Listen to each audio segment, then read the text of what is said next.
Profesora, muy buenas noches. En esta oportunidad voy a exponer el informe final del curso, cumpliendo las indicaciones enviadas a través del campo. Para ello, el informe final tendrá como estructura la introducción, el desarrollo, donde se va a desarrollar los temas del contexto de la inversión en el Perú, la teoría de inversión peruana, los conceptos de economía que se relacionan con el fenómeno económico, el análisis desde la perspectiva macroeconómica y microeconómica del fenómeno económico y finalmente las conclusiones. El Perú cuenta con muchos recursos, pero la ineficiencia del gasto público, la inmovilización suficiente de recursos internos, las distorsiones de los precios del sistema fiscal, la falta de resiliencia económica, el aumento de los niveles de deuda, de incertidumbre, etcétera, y otros factores pueden afectar la inversión privada. Esto ocasionaría que se reduzca niveles de trabajo, los niveles de economía de las personas. Todo esto está relacionado con la escuela económica, que estudia la falta de inversión. Para obtener la evidencia que se determine y se desarrolle la escuela económica con la que se relaciona la falta de inversión, se puede analizar los cambios en los impuestos, el gasto público y su impuesto de inversión. La falta de inversión en educación puede tener consecuencias. Por ejemplo, algunas de las consecuencias influyen en falta de recursos adecuados, menor calidad de educación, pérdidas de aprendizaje. Para abordar estos problemas, es necesario aumentar la inversión en educación, tanto pública como privada, a fin de garantizar que estos recursos sean equitativos. Bien. La inversión en el Perú no solamente abarca el sistema educativo, sino también otros sectores, por lo cual debe de realizarse una inversión acorde con la finalidad de garantizar el desarrollo. El contexto de la inversión en el Perú. La inversión privada es un componente muy importante que contribuye al Producto Bruto Interno. Si hay grandes inversiones, si hay grandes obras, va a haber mayores condiciones económicas y mejores beneficios en el Producto Bruto Interno.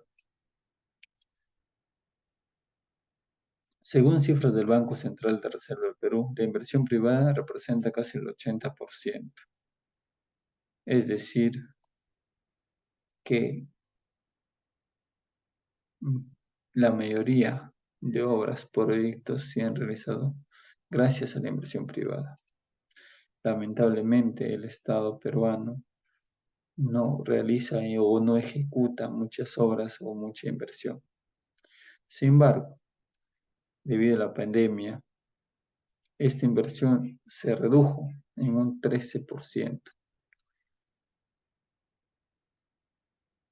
ocasionando que el Producto Bruto Interno se incremente en 1.5% en 2022, perdón.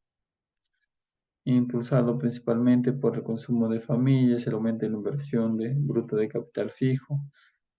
Sin embargo, la inversión privada ha sido un factor siempre de crecimiento en el país que ha contribuido en los últimos años. La economía peruana, producto del COVID, ha sido gravemente afectada e incluso la guerra de Rusia a Ucrania también ha generado cierta influencia negativa en el crecimiento económico de nuestro país. En este contexto surge que el Perú tome algunas medidas a fin de establecer estrategias que pueden coadyuvar el crecimiento económico. Por ejemplo, construir consensos, ¿no? Es importante fomentar el diálogo y la cooperación entre diferentes sectores económicos. Para ello, Un factor muy importante que tenemos es y debemos de aprovechar es la PEC 2024. Reactivar el crecimiento de la productividad. Las autoridades responsables de la política deben trabajar juntas. Todas deben coadyuvar a la productividad, al crecimiento de la inversión, tanto públicas, privadas, autoridades locales, regionales, nacionales. Políticas económicas. Es necesario que se implementen políticas económicas a fin de generar y amortiguar los shocks financieros internacionales que grandes economías están sufriendo producto de diferentes factores. Cambiar la competitiva. Al demandar la economía menores flujos de capital, la economía podría retomar el manejo soberano de su política. Financiar la recuperación del país de bajo ingreso. Es fundamental el acceso al financiamiento para los países de bajo ingreso, como el Perú, para que puedan incrementar su crisis económica. En resumen, nuestro país debe implementar una serie de medidas a fin de amortiguar aquellos shocks de inversión que se producen por pandemias, guerras, caídas de grandes economías, etc. Ahora, la teoría de la inversión peruana es un conjunto realizar la teoría de inversión es un conjunto de ideas que lo que busca es explicar los movimientos, direcciones y volúmenes de las inversiones dentro de la economía y los factores que las determinan. Para ello es muy importante tomar o considerar algunos aspectos claves, por ejemplo, el ahorro e inversión. El ahorro e inversión está íntimamente relacionado, vinculado en el proceso de desarrollo. El ahorro está orientado hacia la inversión, sea que lo haga directamente el ahorro.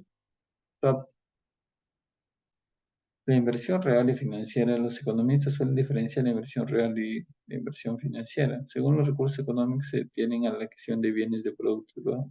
O a los de activos como los depósitos bancarios, etcétera. Esto también contribuye a largo plazo a la red comercial, acciones, a generar inversión, etcétera. Las teorías de la inversión, los economistas clasifican como diferentes teorías de inversión para tratar de explicar varias variables que inciden en movimientos de inversión.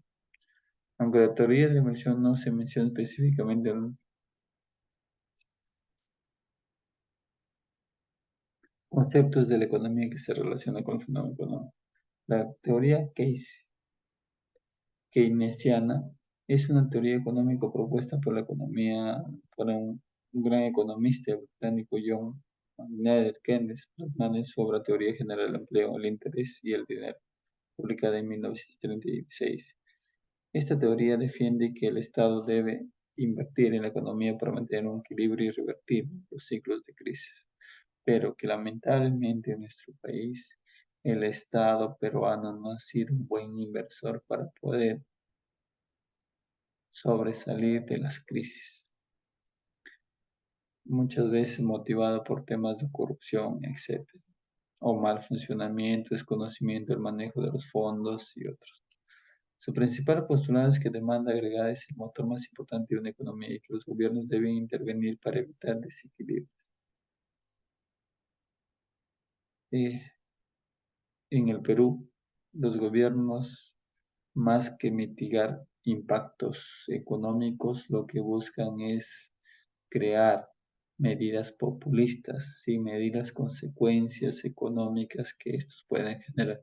Por ejemplo, con lo realizado por el gobierno de Vizcarra cuando entregó un bono a muchas personas que en realidad o entregó hizo entrega de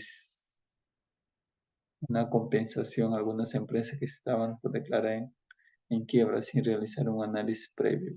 Entonces, la amortiguación que intentó hacer por el impacto del COVID no dio resultados. Bien, la economía financiera también es otro punto importante porque es una rama de la economía que se enfoca en el análisis y estudio del sistema financiero. Esta disciplina, que es lo que estudia cómo las empresas y personas administran su patrimonio. Para ello, involucra varias áreas: el análisis media varianza, la determinación de interpretación del precio de los activos financieros y valorización de riesgo, eficiente organización de la interdicción financiera y los mercados capitales, eficiente adopción de decisiones en la empresa. Aparente, aunque todas estas áreas aparentemente están interrelacionadas dentro de la economía financiera, todas son un conjunto de engranajes que hacen funcionar. Por ejemplo, el análisis de la media varianza ayuda a los inversores a tomar decisiones informadas sobre los activos que influyen en sus carteras y proporciona. Además, la economía financiera estudia la relación entre el desempeño financiero y el sector real. Bien, asimismo, luego de haber desarrollado las teorías, también es bueno considerar el análisis de una perspectiva macroeconómica y microeconómica. Por ejemplo, el IPAE. ¿Qué es el IPAE? Es una asociación privada, independiente, sin fines de lucro, convoca, reflexiona, propone y ejecuta para el desarrollo de la institucionalidad económica del mercado, la empresa y la educación. Pero esto fue fundado con propósito de impulsar la acción empresarial. Muchas de las grandes obras o logros fue desarrollado por IPAE e incluso ha contribuido a la formación de grandes instituciones como por ejemplo la ESAM, SENATE, IPAE, la Escuela de Empresarios, la CONFIEP, etc. La IPAE ha sido pionera en enseñar la gestión y administración de nacional y ha contribuido a poner prioritarios en la agenda del país. Asimismo, también hay una política económica. Las políticas son muy importantes para las ciudades y las regiones. Compiten entre ellas para atraer la actividad económica. El análisis del mercado laboral y económico es una herramienta importante para entender las condiciones laborales y la economía del mercado. El Estado tiene un papel específico en la estrategia de desarrollo del país, ¿no? Finalmente, podemos contribuir, ¿no?, que la inversión privada es el mejor aliado para el Estado, la sociedad, para el logro del desarrollo y crecimiento de un país. Sin embargo, para que se den soluciones adecuadas y se motive e incentive a las empresas privadas al desarrollo e inversión, se requiere que el Estado y la sociedad establezcan garantías, como por ejemplo seguridad ciudadana, que no exista robos, que exista un país formal, que el Estado peruano no esté en inflación, es decir, se debe generar interés y seguridad al inversor. Asimismo, el Estado peruano, a través de sus fondos e ingresos, debe también de realizar y amortiguar aquellas economías que han sido golpeadas por una pandemia, una crisis, de forma adecuada, apropiada y previonales, dejando de lado el aspecto populista que puede traer consecuencias negativas para el mercado y las arcas fiscales. Gracias, profesora. Eso es todo.